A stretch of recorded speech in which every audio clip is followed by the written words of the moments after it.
Gy Gyökeres has arrived and he means business. Following his first ever Arsenal training session, Arsenal fans were treated to something very special. So today we'll get an in-depth breakdown of how Mikel Arteta is changing his team to get the best out of the big Swede.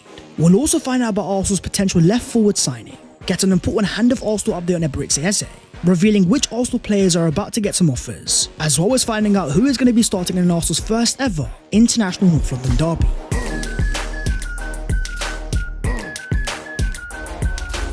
Yo, what is going on, guys? My name is Basketball and welcome back to your boys channel, and I hope you guys are doing sensational. As Arsenal approach a pre-season North London derby, we've also got an update on the wide forwards. So as per my friends, smash a like on this video if you do enjoy and subscribe to the channel if you are new, helping your boy enjoy the 300,000 subscribers. But starting off with the Gyökeres arrival, Arsenal's brand new £55 million centre forward signing after a here we go that caused shockwaves across the world. Here he was being presented to the Arsenal fans, arriving in the Singapore stadium with a certain level of awe, with a post on his official Instagram saying, "The longer the wait, the better the taste." Gy Gyökeres is an Arsenal player, and here he was alongside his brand new teammates, getting the trademark welcome with a slap to the back of his head, seen here in his first ever Arsenal training session. He is of course the brand new Arsenal number 14, and let's just say he's also been record breaking, with the gunner block confirming Gyökeres had a preference for wearing number 9, but because he was already occupied by Gabriel Jesus, the Swede expressed a desire to wear the number 14, and since taking that number 14 shirt, as the gunner blog also confirms, shirt sales for Arsenal's new signing Gy Gyökeres have broken the club's record. And you know what, there's been a certain level of excitement that I've not seen for an Arsenal transfer for a very long time. From his trademark celebration taking over the Arsenal fan base, fans in Singapore doing it time and time again, even when it comes to your boy and my in real life experiences. If I see any Arsenal fan on the street and they speak to me, the first thing they bring out is that Gyökeres celebration, with even the son of Wayne Rooney Kai seen doing the Gyökeres celebration from the Man United under 16s. The Bane celebration is taken over, and when Mikel Arteta was asked that Gyökeres took the number 14 shirts, and he didn't seem concerned about it, Arteta says, "I used the word conviction," and that's the first thing I noticed when I spoke to him, someone that was already really attached to the club, with the way that he was talking about the club, the history, and in this case Thierry, and what the shirt represented. He straight away felt it, and when you feel it, you go through it. We can talk about the profile and the impact he's definitely going to have, but in terms of the raw excitement of the Arsenal fan base, it was seen by 44,000 Arsenal fans that were in attendance in the Kai Tak Sports Stadium during Arsenal's most recent open training session, numbers far higher than Liverpool and Tottenham. A major reason behind that being Arsenal's brand new centre forward, who was seen thriving in training, from scoring a header off a Ben White cross. Two players that of course have quite the history, both playing for the Brighton under 23s. We also have to talk about this finish here, the first touch and the smash hit in top bins with a lovely finesse. Here was Mikel Arteta behind Gy Gyökeres, with a certain level of smile on his face. And you know what, there's a reason behind that. To have finally got a big time centre forward, a natural sharpshooter, Gy Gyökeres may have not been the ideal profile when it comes to aerial ability, but when it comes to raw goal scoring instincts, with the ability to make separation inside the box and fire off your shots, Arsenal are getting one of the very best in the world. You don't score 97 goals over 2 seasons and not be quite the goal scorer. So when speaking on Mikel Arteta according to David Raya, he doesn't miss any details. He's a very enthusiastic coach. Where this becomes important is how Gyökeres fits in, because when you've got a forward that is so elite in transition, while also being a relentless runner in behind, as shown by these numbers here, Gy Gyökeres is one of the highest strikers in all of Europe for runs in behind per match, while also being one of the best centre forwards of being caught offside the least. The example of world-class movement and world-class timing. When it came to Arsenal last year, we had too many players running towards the ball, not only making Arsenal so much more predictable, but making it easier for teams to defend us. This video is in paid partnership with the wonderful people at BetterHelp. Where in 2025 we find ourselves looking after our body, finances and family. One thing that is often neglected by your boy is mental health. Years after chasing my dream to become a full-time content creator, while being a dream come true, it has also come with many mental pressures. The pressures to deliver the highest quality as much as possible, the comments that you sometimes have to deal with, the feedback that can definitely get into your mind. While often we feel like keeping it in, the real solution that has helped me massively has been talking about it out loud, in search of a different perspective, a chance to give my mind time to breathe. Speaking to a therapist has been a game changer, allowing me to understand myself far better than I ever did before, while also voicing what's actually on my mind. And that's where BetterHelp make things 10 times easier, with over 7,000 reviews and a 4.3 Trustpilot rating. A trustworthy platform designed to make starting therapy as simple as possible, allowing you access to their host of top therapists that you can easily switch at no extra cost. Currently offering 10% off your first month of therapy. simply click the link down below in the description or head over to betterhelp.com/babs to not only take advantage of this fantastic offer, but more importantly give your mind a chance to breathe. But you then think about Arsenal's recent 2-1 victory over Newcastle, there were some very noticeable changes. From having a far faster build-up phase with more emphasis on breaking the lines, something definitely helped by the arrival of Martin Zubimendi, to also having the front three far higher up the pitch, with the idea of hurting the opposition with runs in behind. The prime example being in the second half, with Kai Havertz dropping deeper to make space in behind. Notice the run of Gabriel Martinelli trying to run in behind, with Martin Zubimendi trying to find him. These are tweaks that will maximise the strengths of Eze Gyökeres, an elite runner in behind with great movement. We've also seen a certain level of verticality. Not only were Arsenal far more progressive, but there was also an idea of causing more chaos. The reality is, if we play like how we played last season, we will not get the best out of Eze Gyökeres.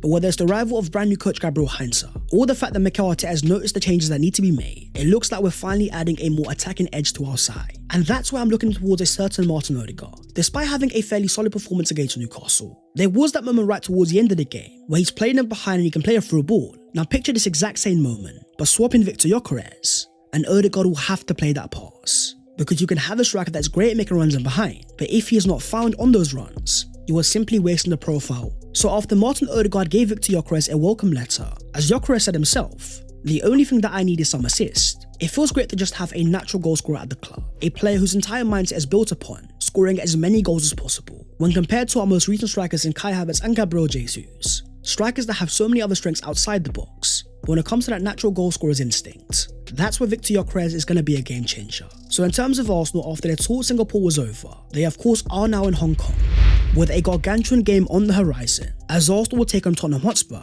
in the first ever international North London derby.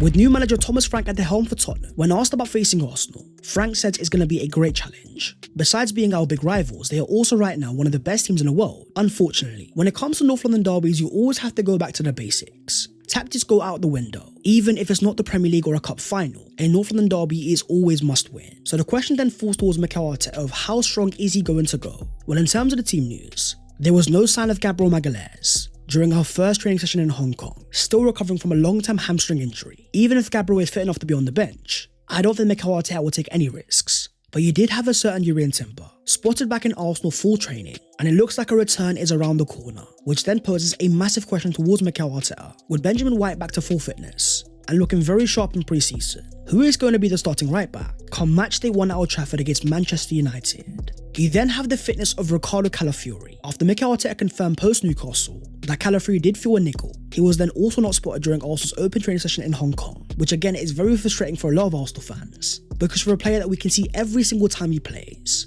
has so much quality to offer the Arsenal team. When Mikel Arteta was asked on what he wants to see from Calafiori this season, Mikel says now he wants a player who is consistently available and performing at a level that he can, because he brings an energy and predictability to a team that we're really going to need. He was certainly missed for a big part of last season. Hopefully that the second season with more understanding and a little bit more luck, which I think he will miss as well, we can have a great version of him. But going into the first ever international North London derby, a lot of the focus is also going to be on a certain 15-year-old. After an insane cameo against Newcastle for Max Stallman, winning the penalty for the third Arsenal goal, there is still a lot of excitement going into this game here. Could we see a start for Dalman, or are we going to see another cameo? Well, in terms of his profile, he does offer Arsenal something that we don't really have, a more intuitive ball carrier. When compared to the likes of Mo Salah and Bukayo Saka, players that are seen as more systematic dribblers, with the idea of freezing your opponent and then beating him after that, Dalman is more of a different profile, more towards your Riyad Mahrez and Lamine Yamal, players that dribble off pure instincts, gliding past players that they're not even there. The prime example of course being that game against Newcastle. Look at the way that he chopped inside Matt Target. I doubt that Dalman was even thinking about it, because it comes so naturally towards him. It all falls down to Mikel Arteta now. How do you manage a player that is so exciting? In the case of the new signings though, while I do believe Martin Zubimendi will start, we may even see minutes for Christian Mosquera. In the case of Eze Gyökeres, I'm not quite sure. A player that I know will want to be involved, but will Mikel Arteta give him his Arsenal debut? But moving on to Arsenal's wide forward hunt. In a market that Arsenal are trying to still make the 7th signing of the window, Mikel Arteta has made it clear time and time again, Arsenal remain active on the market and they want to end the window on a high. So with many wide forward targets on the radar, if Arsenal are going to sign another player, they will also need to make some sales. So starting off with the future of Fabio Vieira, a player already confirmed by the reliable Sam C, could be set for a summer move away from Arsenal, with sources revealing that his agent is actively working on finding a solution amid growing interest from across Europe. But could Vieira be moving to a team in the Premier League? Because according to Ben Jacobs, West Ham United have added Fabio Vieira to the list of midfield options. No approach yet to Arsenal, but Vieira is now a name of interest. West Ham are planning to add multiple midfielders this summer. Vieira is a profile that will have a lot of interest, but the question also falls to Arsenal, a player they once invested £35 million in. What is going to be their market value? After a semi-successful loan spell away at Porto, Vieira did show signs of real quality, now a player in the peak of his powers at 25 years of age. Andrea Berta definitely has a lot of thinking to do. If Arsenal are on the market for a new attacking midfielder, alongside the profiles of Martin Odegaard, Ethan Nwaneri and now Max Stallman, how much do you believe Fabio Vieira is worth in the current market? Then you have the future of Alexander Zinchenko and Reece Nelson, both players that are being chased by Fulham. According to Ben Jacobs, Fulham have made an approach to sign Zinchenko. They have been in talks to the players' camp since early June, and they are now considering making a formal bid, with Arsenal valuing the player at £15 million. Now Arsenal could sit there and ask for more money, but for a player that only has 1 year left on his contract, with no talk over a brand new deal, he's also earning a significant amount of money at Arsenal, well over £150,000 a week. That's why Arsenal are finding it harder to get the higher price tag, but at the same time when you think about the quality of the player, as well as his vast amount of Premier League experience, ultimately I don't believe that Arsenal will have any problem of getting the player off the books, with the overall goal of Andrea Berta being get as much money in as possible, as well as getting rid of the high wages. You've also got an update on the future of Leandro Trossard, another player with only 1 year left on his Arsenal contract, and according to reports in Germany, Borussia Dortmund are monitoring Leandro Trossard. The winger also has 2 concrete offers from Premier League clubs. A move in this window is possible, with the Times even reporting Trossard is increasingly likely to leave Arsenal, having attracted interest from Borussia Dortmund and Premier League clubs. The sale of Trossard would help Arsenal fund moves for a left winger and Eberechi Eze, with even Graham Bailey reporting Arsenal have told Leandro Trossard they will not stand in the way of an exit. He is ready to depart, with the wingers camp now working on options. Both Napoli and Atalanta have also joined the chase to sign the wide forward. Trossard's future will be the key. If Arsenal can recoup £20 to £30 million, as well as more high wages off the books, it then gives Arsenal no excuse whatsoever to at least get in at Eberechi Eze. And in terms of the money coming in, we've also got some former players that are still going to get us some money. From the recent return of Granit Xhaka, leaving Bayer Leverkusen to go to Sunderland, a deal that also did have a sell-on clause in, which of course became a trademark for Edu Gaspar. You also had the future of Aaron Ramsdale, leaving Southampton to go to Newcastle United on a loan to obligation to buy. Once both deals become permanent, Arsenal will receive at least £8 million in sell-on clauses that Edu Gaspar inserted in their contracts when leaving the club. So getting the money in seems to be the priority, and Arsenal certainly have a lot of options. The question then becomes how many more players can they go for? Because according to quite a few reports, even though Arsenal like Eze, they are also looking for a wide forward. That's where you have the intriguing future of Rafael Leao, a player that was not only on fire against Arsenal, but in the following game terrorised Liverpool as AC Milan smoked the Premier League champions. Another example of Rafael's insane ability in transition. In terms of a move to Arsenal, there's always been the hints. From speaking to Declan Rice in secrecy, in our game against AC Milan, to liking Zy Gyökeres' Arsenal post, just 3 minutes after it went live, to also wearing a Thierry Henry shirt, which he openly posted on his Instagram story. I wanted the players on his knees for us, but it does feel like a bit of a tap-in, especially when you think about AC Milan not being in the Champions League next season. Leao is clearly a player that has ambition past that. So if Arsenal are on the market for a wide forward, despite all the talk of Leao not being a hard worker off the ball, when you think about his ability in behind, that raw power and pace to burst past players, could you imagine a front three of Leao, Gyökeres and Saka? The fear that would cause in the Champions League. But in terms of Arsenal and their first priority, it is of course Crystal Palace's Eberechi Eze. When asked about the rumours of Eze to Arsenal, Cahill says it's the perfect time for someone like him to make the move.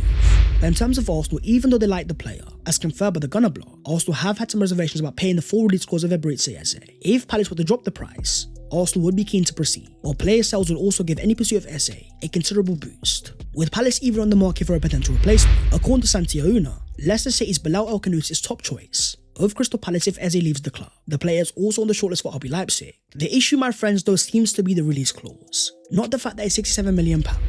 But as confirmed by the hand of Arsenal, the release clause does indeed have an expiry date that comes into effect before deadline day. I'm not sure if this changes the value that Palace have placed on Eze, but Arsenal and Palace have engaged in talks, as multiple sources have confirmed. As of today, Palace are looking for approximately £30 million as a first payment of any agreed deal. Personal terms are not an issue, but no further advancement as of today. The issue is going to be that initial £30 million, which in the market of transfers is a high amount of money to pay as a first instalment. To put into context, when compared to Declan Rice, a player that also spent £105 million on, his first instalment was only £33 million.